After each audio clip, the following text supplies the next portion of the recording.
नमो बुद्धाय नमस्कार। पिछले प्रसंग में हम लोगों ने भगवान बुद्ध के प्रथम आर्य सत्य दुख के विषय में चर्चा की थी। भगवान बुद्ध ने बताया कि जीवन दुखमय है, जन्म लेना दुखमय है, बीमारी दुखमय है, बुढ़ापा दुखमय है और फिर अंततः मृत्यु दुखमय है। आज हम दूसरे आर्य सत्य को देखते हैं, जिसमें बुद्ध बताते हैं कि दुख का क्या कारण है। इस कारण को समझने के लिए उचित होगा कि हम अपने आसपास के अन्य प्राणियों को देखें और उनके साथ अपनी तुलना करें।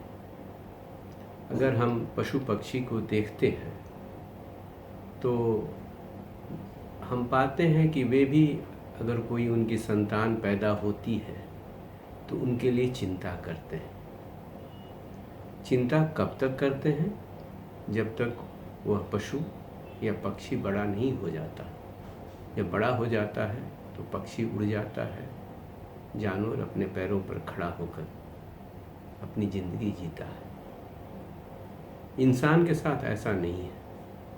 उदाहरण के लिए देखिए, अगर पशु को देखिए, उसको जब भूख लगती है तो पेट भर जाएगा उसके पास, उसके बाद वो जरा भी कुछ नहीं खाएगा। पेट भरा हुआ हो, शेर के सामने अगर एक हिरण भी आकर के गुजर रहा हो तो उस पर आक्रमण नहीं करता।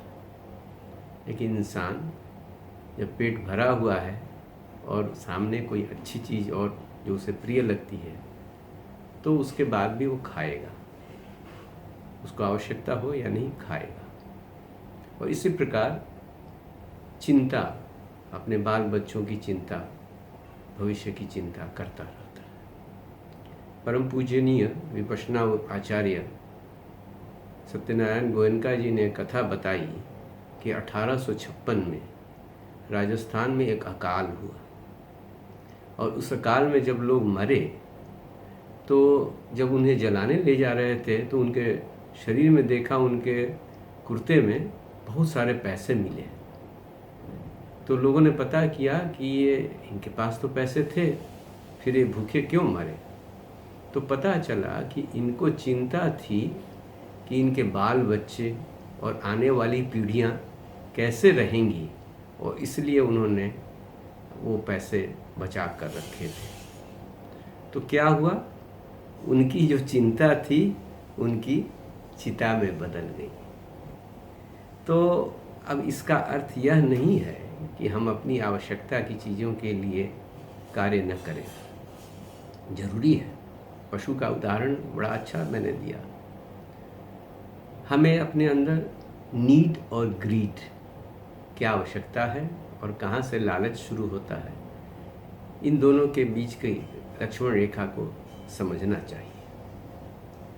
और इसमें सबसे अच्छा होगा अगर हम भगवान श्री कृष्ण की उक्ति कर्मण्येवाधिकारस्य मा फलेषु कदाचन, इस पर फॉलो करें तो हम कर्म करते जाएंगे, आसक्ति नहीं होगी। भगवान बुद्ध इसको समझाते हैं कि जब किसी विषय पर किसी इंद्रिय का संपर्क होता है, उदाहरण के लिए देखिए, अगर किसी शराबी ने शराब देखी तो उसको शराब पीने की इच्छा होती है। सामान्यतः यही सोच रही है कि शराब के कारण उसको इच्छा हुई और इस कारण उसने शराब पिया। भगवान बुद्ध ने इससे आगे जाकर एक नई कड़ी बताई और उन्होंने कहा कि जब शराबी शराब को देखता है तो शराब के कारण तो आकर्षण होता ही है, लेकिन उसको देखने के साथ साथ उसके अंदर में उसके पूर्व स्मरण के अनुसार, पहले से जो उसे याद है उसके अंदर, उसके अनुसार उसे याद आता है, वह संवेदना याद आती है जो पहले उसने अनुभव किया था जब शराब पिया था। तो वह शराब के प्रति, शराब के कारण तो आकर्षित होता ही है, लेकिन वह उन संवेदना के कारण उस शराब के पास जाता है।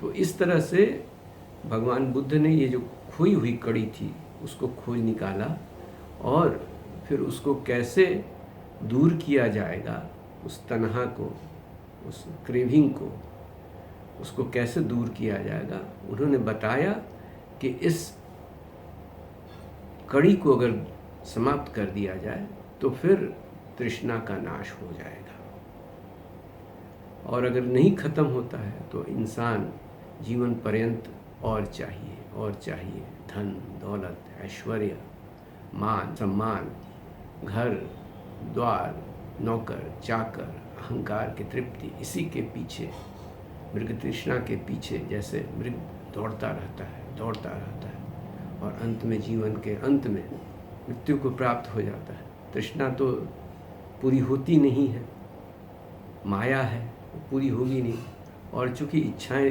अतृप्त रह जाती हैं फिर से जन्म लेना पड़ता है, और यह सिलसिला चलता रहता है। तो ये जो कड़ी बताई, कड़ी को तोड़ने का मार्ग बताया, ये भगवान बुद्ध की सबसे बड़ी देन रही है, और इसे ही पतिच्च समुपद्द कहा, जिसके विषय में हम लोग एक बार अलग से विस्तृत जानकारी प्राप्त करेंगे।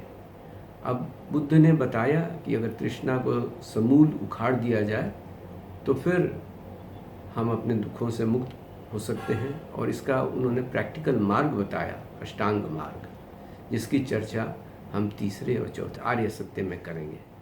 तब तक के लिए नमो बुद्धाय।